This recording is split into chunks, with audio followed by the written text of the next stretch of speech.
Pessoal da igreja, na graça e na paz do Senhor Jesus, amém? Convido os amados a abrirem comigo suas Bíblias na carta de Paulo aos Gálatas.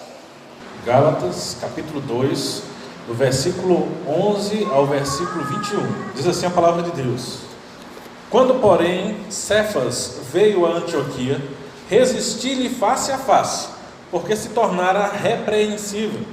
Com efeito, antes de chegarem alguns da parte de Tiago, comia com os gentios. Quando, porém, chegaram-se, afastou-se e por fim veio a apartar-se, temendo os da circuncisão. E também os demais judeus dissimularam com ele, a ponto de o próprio Barnabé ter se deixado levar pela dissimulação deles. Quando, porém, vi que não procediam corretamente, segundo a verdade do Evangelho, disse a Cefas na presença de todos: Se sendo tu judeu, vives como gentio e não como judeu, por que obrigas os gentios a viverem como judeus? Nós, judeus por natureza e não pecadores dentre os gentios, sabendo contudo que o homem não é justificado por obras da lei, e sim mediante a fé em Cristo Jesus, também temos crido em Cristo Jesus, para que fôssemos justificados pela fé em Cristo e não por obras da lei, pois por obras da lei ninguém será justificado. Mas se procurando ser justificados em Cristo, fomos nós mesmos também achados pecadores, dar-se-á o caso de ser Cristo ministro do pecado? Certo que não, porque se torno a edificar aquilo que destruí, a mim mesmo constituo por transgressor, porque eu, mediante a própria lei, morri para a lei, a fim de viver para Deus. Estou crucificado com Cristo, logo já não sou eu quem vive, mas Cristo vive em mim. E esse viver que agora tenho na carne, vivo pela fé no Filho de Deus, que me amou e a si mesmo se entregou por mim. Não anulo a graça de Deus, pois se a justiça é mediante a lei, segue-se que Cristo morreu em vão. Vamos orar? Senhor Deus e Pai, nós te agradecemos, Senhor, por estarmos aqui reunidos em Teu nome. Nós te agradecemos pela Tua palavra lida e pedimos, Senhor, que o Senhor nos ilumine para que possamos compreendê-la, Pai. Nos dê entendimento e sabedoria vindo de Ti, para que possamos compreender a Tua palavra. Fala aos nossos corações, nos instrui segundo a Tua vontade. É o que lhe pedimos em nome de Teu Filho amado, Jesus Cristo. Amém. A nossa última meditação em Gálatas, nós lemos parte do texto que nós acabamos de ler agora. Na verdade, há um fato que acontece aqui, bem no meio do capítulo 2, e ele está entre algumas partes que são deveras importantes na carta aos Gálatas, porque Paulo ele começa falando do apostolado aos gentios, a função dele na igreja de pregar àqueles que não eram judeus, e ele termina o capítulo 2 falando sobre a justificação pela fé. Mas no meio desse argumento de Paulo, ele conta a história de Pedro.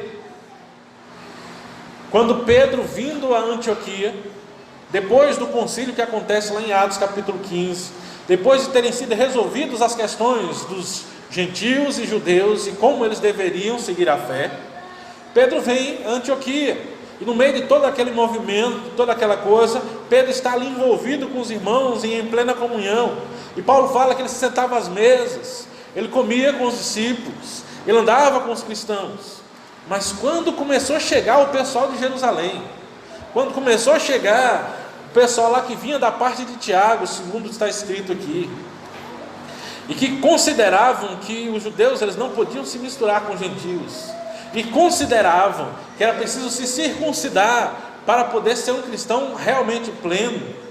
Aí Pedro ele se amedronta, ele recua, e Paulo ele dá 2 passos, porque ele diz que Pedro ele começa se afastando e chega a apartar-se, ou quer dizer, separar-se completamente dos irmãos.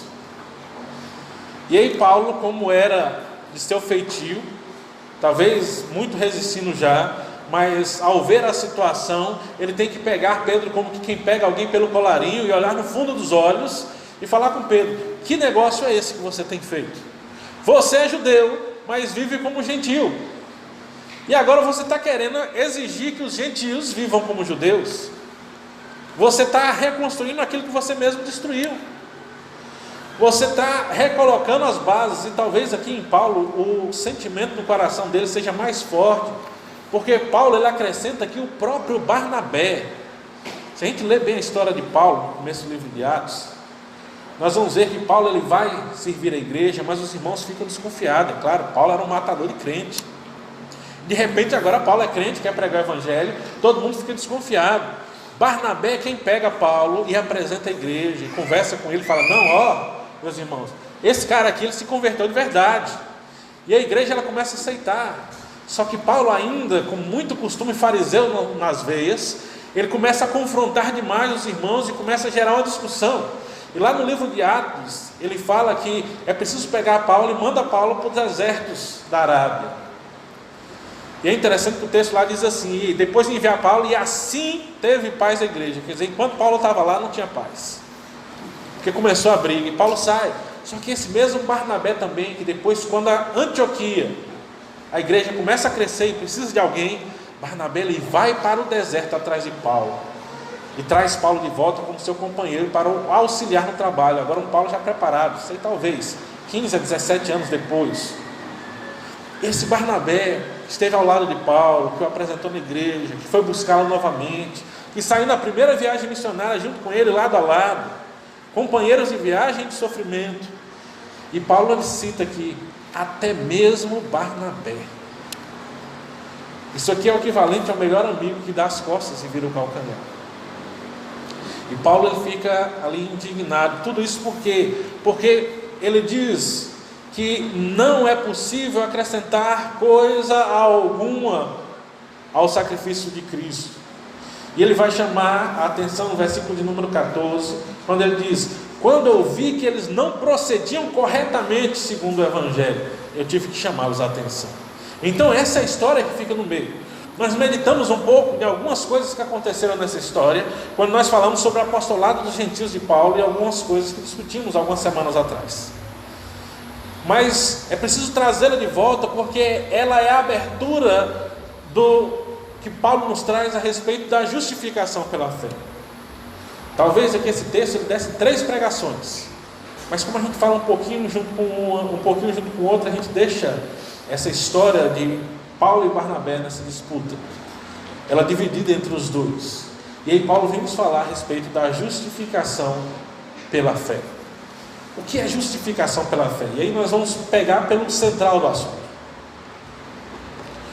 Paulo ele vai nos dizer que nós somos justificados pela fé. Isso aqui vai nos levar lá a nos lembrar de Romanos, capítulo 1, capítulo 3, os ambos têm lá escrito que o homem é justificado pela fé. A fé é o ponto central do cristianismo.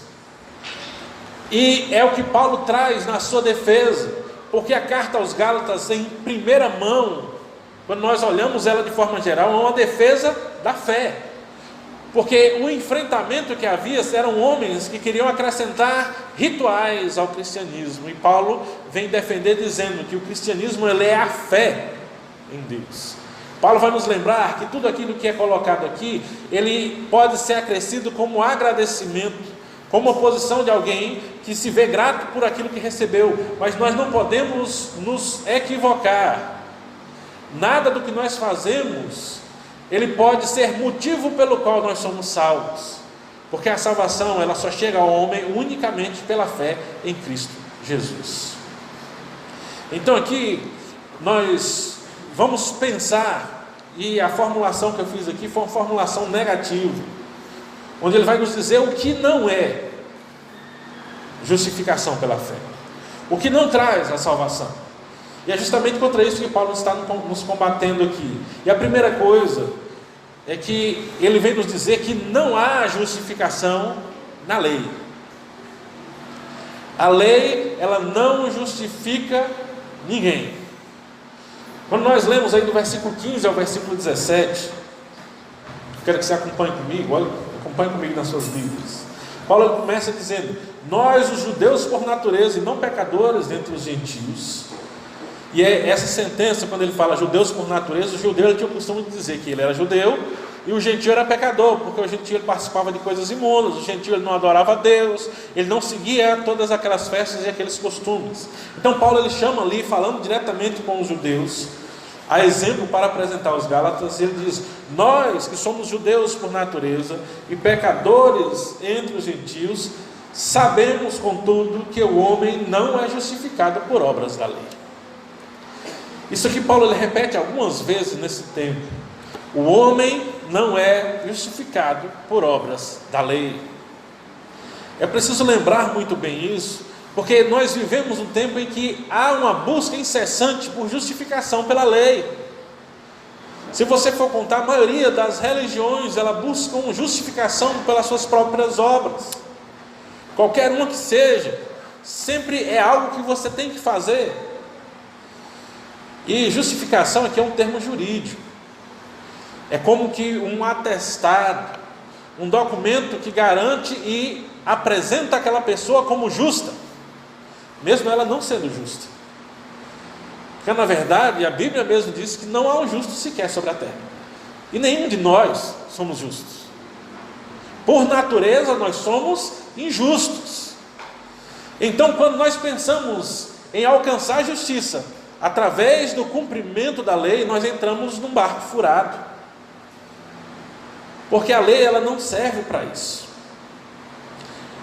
Paulo ele traz aí para nós no versículo 16, diz: não somos salvos, não somos justificados por obras da lei, e sim mediante a fé em Cristo Jesus. Também temos crido em Cristo,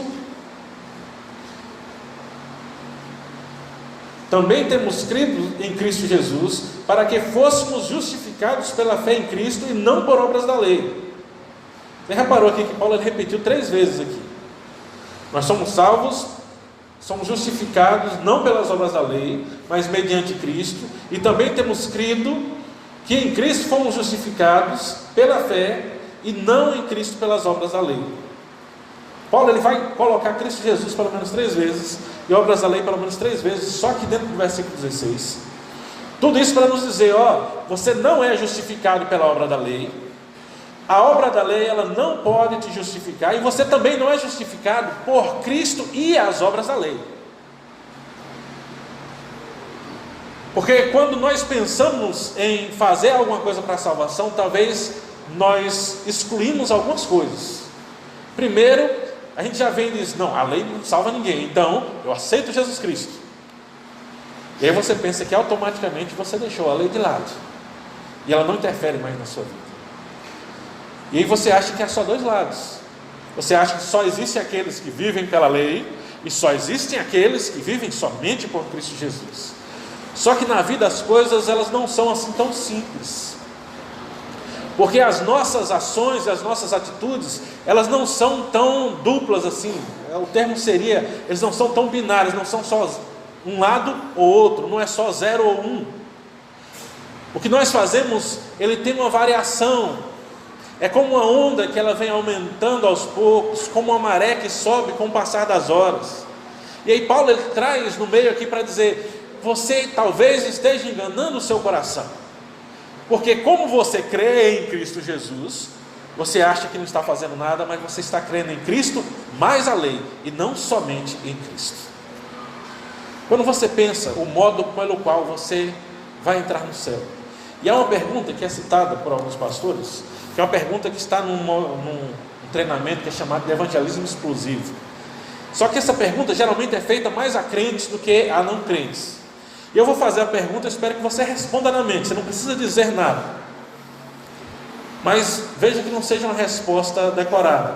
A pergunta é a seguinte: imagine que você morreu hoje, não se sabe o motivo ou porquê, e de repente você abre os olhos e está diante dos portões do céu, com toda a sua imaginação, a beleza que você pode imaginar que lá tem. Só que na porta, Deus está ali diante de você, e Ele segurando o portão, Ele mira nos seus olhos e faz a pergunta: por que eu deveria deixar você entrar no meu céu? 90% das pessoas, e isso é comprovado em pesquisa, 90% das pessoas, ele sempre vai trazer algo que fez ou que pretende fazer, vai trazer um propósito do coração. Talvez só quem já passou por essa pergunta, já ouviu a resposta certa, já memoriza ela, e essa resposta memorizada, ela é um uma ajuda para nos lembrarmos de fugir de certas armadilhas. Porque se eu tento acrescentar qualquer coisa, se eu tento dizer para Deus que eu fiz qualquer coisa, que eu andei em qualquer lugar, ou qualquer coisa que eu possa apresentar, eu não consigo entrar. Porque a única resposta aceitável diante dessa situação é por causa do sangue de Jesus Cristo na cruz. Por que nós entramos no céu? Porque Cristo morreu por nós. Nenhuma obra que nós façamos, Ele pode nos levar ao céu. O grande problema é que muitos de nós vivemos pensando na justificação como uma aceitação de Cristo e mais algumas coisas que eu tenho que fazer para que isso seja completo. E é precisamente esse o pensamento que aqueles homens tinham, que estavam confrontando com Paulo, que tinha que acrescentar uma coisa. Eles falavam: você crê em Cristo, tudo bem, isso é muito bom, mas agora você precisa acrescentar a circuncisão, e aí você vai estar completo. E aí Paulo vem dizer: não, nós somos justificados pela fé em Cristo Jesus. Mas precisamente nós somos justificados somente pela fé em Cristo Jesus e nada mais. Porque se eu acrescento qualquer coisa, eu estou destituindo o Evangelho. Se eu coloco qualquer coisa, eu estou contaminando e não é mais o Evangelho. Ele se torna o anti-Evangelho. Qualquer acréscimo. Tudo o que nós fazemos depois, ele é um resultado da gratidão pelo que nós recebemos. Mas não é necessário para que nós sejamos salvos. Essa importância é muito grande, porque quando eu entendo que eu sou salvo só por Cristo, eu vou entender que eu tenho que agradecer só a Cristo. E Ele somente. E Paulo ele vai nos falar isso, porque no versículo 17 ele diz: mas se procuramos ser justificados em Cristo, fomos nós mesmos também achados pecadores. Dar-se-ia o caso de Cristo ser ministro do pecado? E é certo que não. Ele diz: se eu sendo justificado por Cristo, eu preciso de mais alguma coisa? Eu estou dizendo que Cristo não é completo. Eu estou dizendo que Cristo está ministrando em pecado. E aí Paulo vem dizer: justificação não está na lei. Não há justificação na lei. O objetivo da lei é mostrar que somos pecadores. O objetivo da lei é dizer que nós somos injustos. Ela nunca vai nos ajudar a ser justos. O único que nos torna justos é Jesus Cristo, seu sacrifício na cruz. E é isso que Paulo vem dizer. Então, justificação é um ato exclusivo de Deus, pelo qual Ele nos declara justos. O grande problema é que nós temos dificuldade em aceitar isso. Na mente nós entendemos, mas o nosso coração ele não bate de acordo com essa mensagem. Porque agir na lei, ele dá satisfação ao coração. Quando nós fazemos alguma coisa certa, nós ficamos satisfeitos porque estamos fazendo algo. Então nós somos apanhados o tempo todo nessa armadilha de que eu tenho que estar fazendo alguma coisa para ser justificado. E essa armadilha é que nos afasta e nos leva para longe de Deus. Pedro caiu nessa armadilha. Porque Pedro estava ali quando ele estava com os irmãos. E os irmãos começavam ali, ele estava confraternizando, estava tudo bem. Só que quando chega o pessoal lá de Jerusalém, aí Pedro muda completamente o seu comportamento. Porque estava olhando para a lei. Quando chegaram os olhos da lei, que eram aqueles que chegaram depois, colocaram-se sobre ele, ele começou a voltar-se para a lei, e aí se esquecer da graça, e aí se afastar dos irmãos, porque ele ainda acreditava um pouco que isso era preciso. E talvez Pedro, é normal acontecer isso. Um certo pastor uma vez pregando sobre Pedro, ele dizia que Pedro é mais conservador do que caixinha de maisena. Os cozinheiros sabem que, e quando eu me entendo por gente, a maisena tem aquela mesma caixinha, não muda nunca. Pedro era assim. Para ele era um judeu tão conservador que para ele não mudava nunca aquilo ali. Pedro era tão conservador que quando ele vai pregar para Cornélio, um anjo vem e fala para ele que ele fosse pregar para Cornélio. Os mensageiros falam que um anjo apareceu mandando buscar ele, e ele chega diante de Cornélio e pergunta: o que é que vocês querem? Eu lembrar uma coisa que eu falei na última pregação: o que é que você espera de um apóstolo quando você chama ele? Que ele pregue o Evangelho. E Pedro era tão conservador que não conseguia entender isso. Ele fica para trás, e é preciso que Cornélio pregue o Evangelho para Pedro, para depois Pedro pregar o Evangelho para Cornélio. Mas o grande calcanhar de Aquiles aqui, a grande dificuldade, a grande dor, é quando Paulo diz: até Barnabé, que era meu companheiro, ele caiu na dissimulação deles. O segundo passo que Paulo nos fala aqui sobre justificação é que não há justificação nos homens. Homem nenhum traz justificação. E eu não poderia deixar de enfatizar isso aqui quando eu leio esse texto de Pedro, porque nós precisamos nos lembrar que nós somos pegos em armadilha todo o tempo. Nós temos que nos lembrar quem é realmente o nosso mestre e o nosso Senhor. Porque a descrição que Paulo faz aqui, e aí nós temos aqui do versículo 11 ao versículo 14, que é justamente esse texto que fala sobre Pedro ter se apartado. Mas no versículo 14, Paulo nos fala: quando porém eu vi que não procediam corretamente segundo a verdade do Evangelho, eu disse a Cefas na presença de todos: se sendo tu judeus, vives como gentio e não como judeu, por que obrigas os gentios a viverem como judeus? Nós temos que tomar muito cuidado, porque nós muitas vezes miramos a nossa justificação nos homens, e a gente pode pegar isso primeiro de fora, aquele que não conhece o Evangelho. Quantas pessoas, e aí se você ainda não tomou uma decisão em Cristo Jesus, pense na sua vida. Quantas vezes você ficou temeroso, ou não quis ir a uma igreja ouvir a mensagem do Evangelho, por causa de alguém que você conhecia, que se professava o Evangelho, e não dava um bom testemunho? Quantas vezes as pessoas, elas temem o Evangelho, e nós temos que encarar isso, por causa de práticas erradas de pessoas que se dizem cristãos. Tem uma história, um século e pouco atrás, que é um homem que era chamado Sardar Sundar Singh. Era um indiano de nome complicado. Eu decorei porque para mim a história desse homem é uma das histórias mais belas que existe. Se você nunca leu, procure O Apóstolo dos Pés Sangrentos. Você deve encontrar na internet, talvez esteja esgotado. Escrito por Boanerges Ribeiro, para mim a melhor versão. E ele conta na conversão dele que havia uma dificuldade muito grande no seu país, porque era um país que era dominado pela Inglaterra, que se declarava cristã, mas eles oprimiam muito os hindus. Eles eram completamente discriminados, eles eram tratados como lixo, a ponto de, quando um inglês vinha caminhando por uma calçada e o hindu vinha na direção dele, ele tinha que mudar de calçada, porque ele não podia passar na mesma calçada que o inglês. Então esses homens diziam o seguinte: nós não aceitamos a mensagem desses cristãos. E o hindu, ele não aceitava, porque eles tinham o costume de usar copos de cobre. E às vezes chegavam daqueles sacerdotes morrendo de sede, que eles viviam da mendicância, de pedir para as pessoas, pedindo água, e aí vinha um inglês e trazia água numa xícara branca de louça. Quando ele olhava aquela louça, ele identificava como do inimigo, e ele preferia morrer de sede a beber a água no copo do inimigo. Às vezes o cristianismo, ele é demonstrado dessa forma, talvez não toda essa intensidade, mas nós vemos muito isso por causa da questão de como são vistos aqueles que se declaram cristãos. Pedro aqui, ele enfrenta um problema desse junto com Barnabé, porque o que Paulo chama a atenção é que eles não estavam vivendo a verdade do Evangelho, mas eles estavam preocupados com os homens.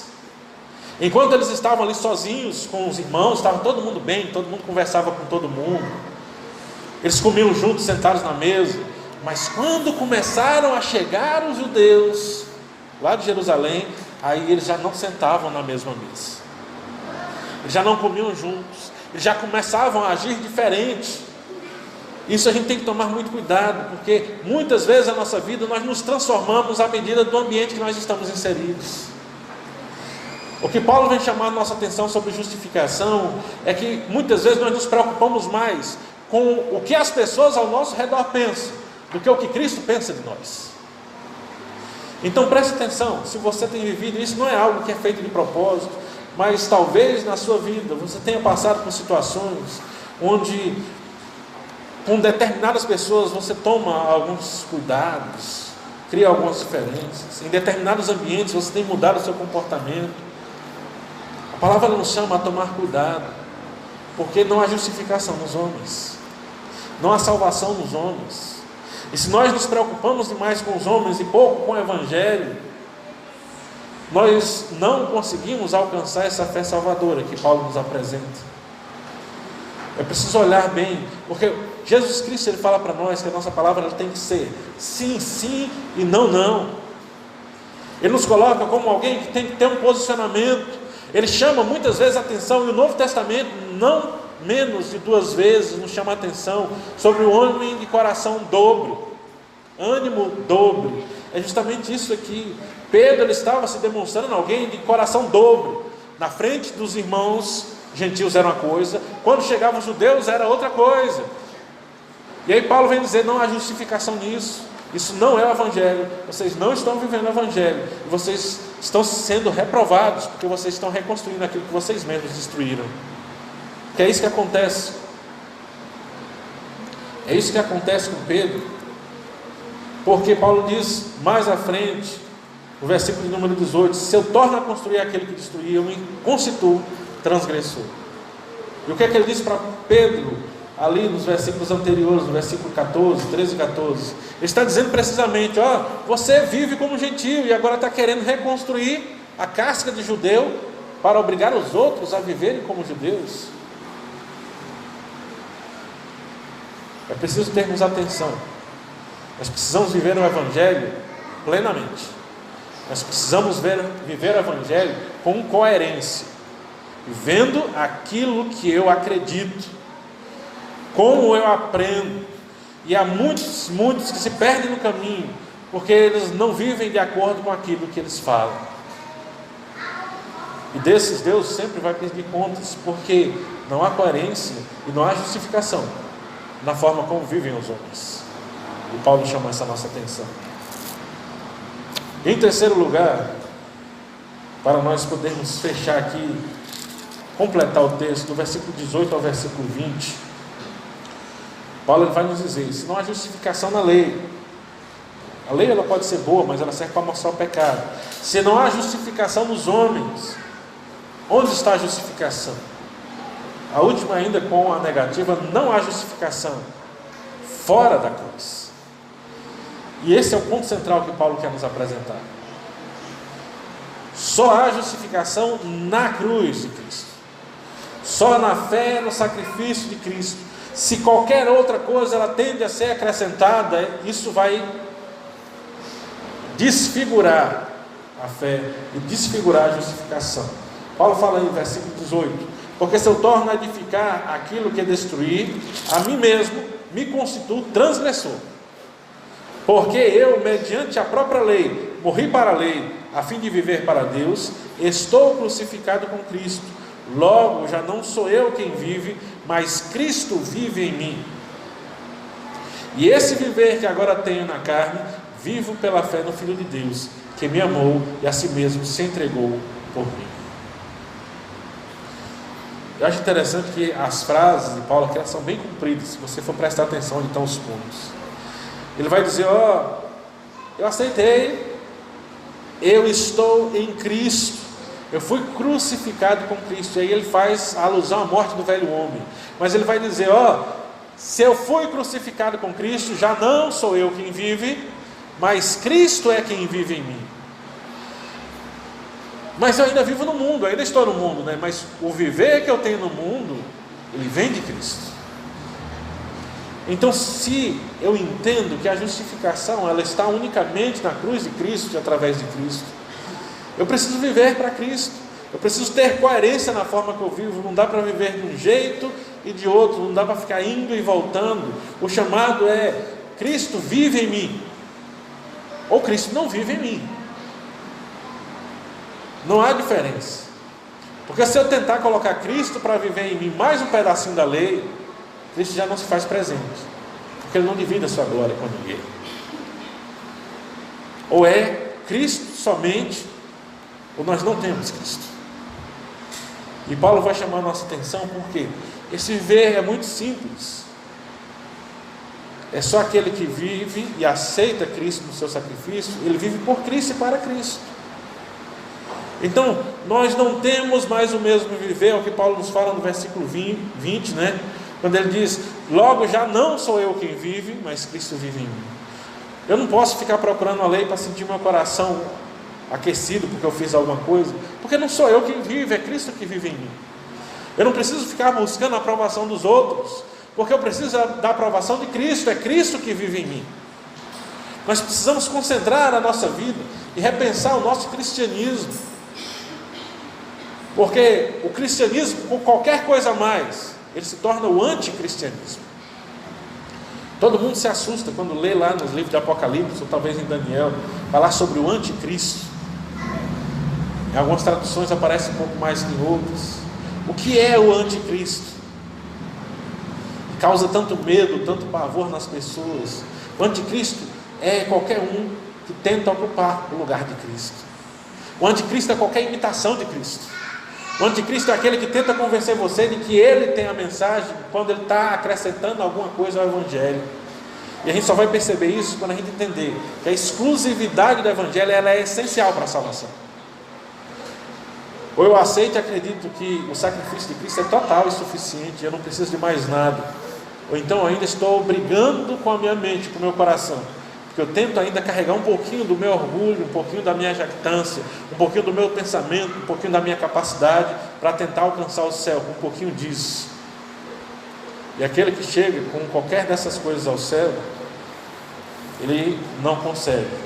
Há algum tempo mandaram uma historinha para poder terminar. Eu gosto dessas histórias porque eu acho que é mais fácil a gente lembrar da história, de uma piada que é contada na pregação, do que todo o resto.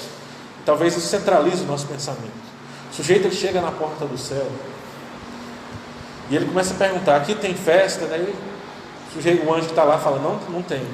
Aqui tem as 70 virgens que lá não sei aonde fala: não tem isso aqui. Aqui tem isso, e começa a perguntar todas as coisas que as pessoas normalmente desejam e acham que isso é o máximo da sua existência e sobrevivência. E o anjo vai dizer: não tem nada disso. Aí ele se vira assim e pergunta: e para que eu gastei a minha vida toda vivendo todo certinho, fazendo tudo que disse que tem que fazer? Eu gastei para quê?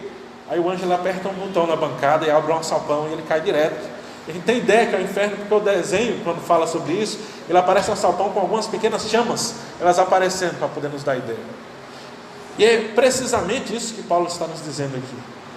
Se eu tento chegar ao céu lá para poder dizer: eu fiz isso, portanto, eu tenho direito a entrar, eu tenho direito a ser bem-vindo, eu tenho direito a ser abraçado aqui, a gente não entra. Enquanto nós não esvaziarmos o nosso coração, entendemos que é só a fé em Jesus Cristo e no seu sacrifício na cruz. É só Ele, e somente Ele, sem acréscimo nenhum. E é descarregar o coração das outras coisas. Nós não conseguimos subir em direção ao céu. É como se fossem grandes pesos e âncoras que nos aprisionam aqui nesse mundo, e que nós precisamos nos desvencilhar, desamarrar, tirar tudo isso, nos aliviar, porque Ele mesmo fala: tomai do meu jugo, porque o meu jugo é suave. O jugo dele é entender justamente que o nosso sacrifício, ele não existe. O que existe é o sacrifício de Cristo, e Ele é o único que pode nos levar ao céu. Vamos orar. Senhor Deus e Pai, nós te agradecemos, Senhor, por estarmos aqui reunidos em Teu nome, Pai. Nós te agradecemos por tudo que o Senhor tem feito, te agradecemos pela Tua palavra, Pai. Ó Senhor, que nossos corações eles possam nunca se esquecer, Pai, que a justificação é em Cristo somente. Nada mais é necessário, nada mais é preciso. E que nós possamos estar moldando a nossa vida, para que o viver que nós trazemos agora, ainda nesse mundo, nós vivemos pela fé em Cristo Jesus, porque não somos nós mais que devemos viver, mas é Cristo que vive em mim, Senhor. Ó Senhor, que cada um dos que aqui estão possa ter essa certeza no coração, para pronunciar essas palavras: logo já não sou eu quem vive, mas Cristo vive em mim. Ó Senhor, nos abençoe e acrescenta aos nossos corações tudo aquilo que nós precisamos entender, para saber que nada nós somos, mas tudo provém de Ti. Em nome de Jesus Cristo, Seu Filho amado, lhe pedimos e agradecemos. Amém.